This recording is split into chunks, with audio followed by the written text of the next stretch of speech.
샬롬 11월 22일 월요일 큐티 가이드 함께 하도록 하겠습니다. 오늘 본문은 아모스 5장 1절로 17절까지의 말씀, 날마다 주께로 66쪽입니다. 오늘 말씀은 북이스라엘에 임한 심판 가운데에 살아나기 위해서는 어떻게 해야 하는지 말씀해 주시는 본문입니다. 오늘 말씀을 통해 우리들에게 주시는 하나님의 음성을 듣는 시간 되기를 소망합니다. 내용 관찰 1번인데요. 북이스라엘이 살아남기 위한 해결책은 무엇입니까?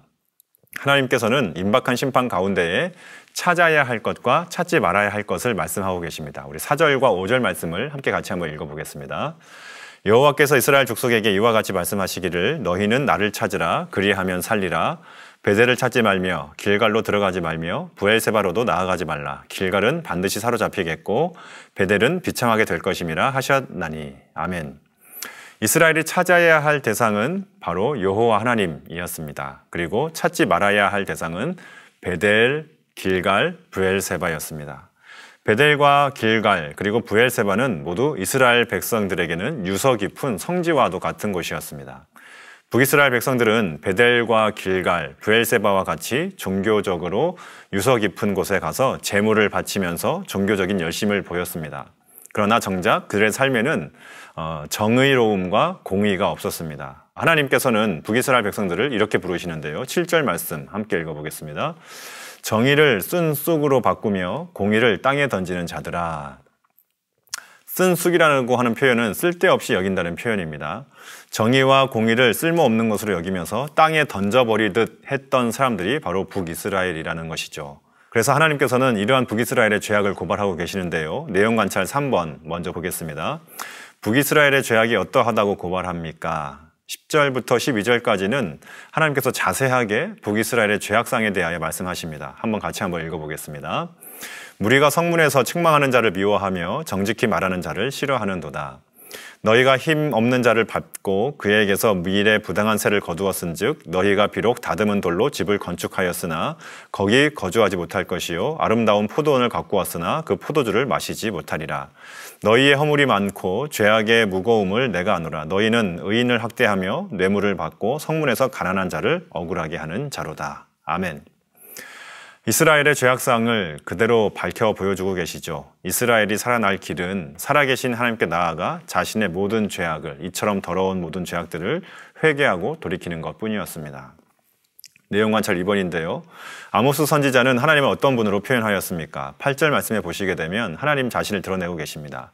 묘성과 삼성을 만드시며 사망의 그늘을 아침으로 바꾸시고 낮을 어두운 밤으로 바꾸시며 바닷물을 불러 지면에 쏟으시는 이를 찾으라. 그의 이름은 여호와시니라. 아멘. 묘성과 삼성이라고 하는 것은 별자리를 말하는 것이죠. 하나님께서는 우주 만물을 지으신 분이시다라고 말을 하고 있는 것입니다. 그런 하나님께서 17절을 보게 되면 너희 가운데로 지나가시겠다라고 말씀하고 계십니다. 무슨 말일까요?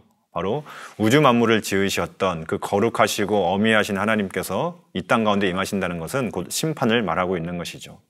거룩하신 하나님께서 임하시면 죄악 가운데 거하는 우리들은 죽을 수밖에 없는 것, 그것이 바로 인간의 존재였습니다. 그러나 우리 하나님께서는 인간의 모든 죄악을 대신하여서 예수님을 십자가에 죽게 하셨습니다.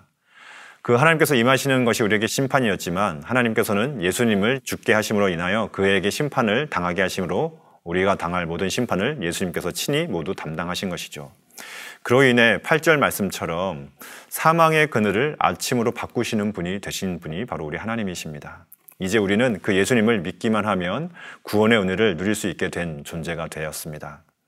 오늘 말씀을 묵상하면서 우리 자신의 처지를 절감할 수 있기를 먼저는 바랍니다. 우리는 북이스라엘처럼 죄악을 저지를 수밖에 없는 존재였지만 예수님으로 인하여 우리는 의롭다 칭함을 받게 되었고 이제 하나님을 찾을 수 있게 되었으며 선을 행할 수 있는 능력 또한 부여받게 되었습니다.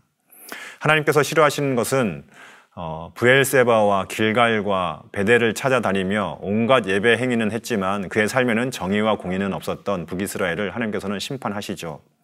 우리의 삶의 예배는 어떤지 한번 돌아보기를 원합니다. 직장과 가정과 사회생활 가운데에 우리의 삶 속에 공의와 정의가 살아있는지 돌아보시면서 하나님의 은혜에 감사하며 우리의 삶 속에서 삶의 예배를 우리 삶 가운데 정의와 공의를 흘려보내며 이 땅 가운데에 주님의 제자다운 삶을 살아갈 수 있는 우리 모두가 되기를 간절히 바랍니다. 감사합니다.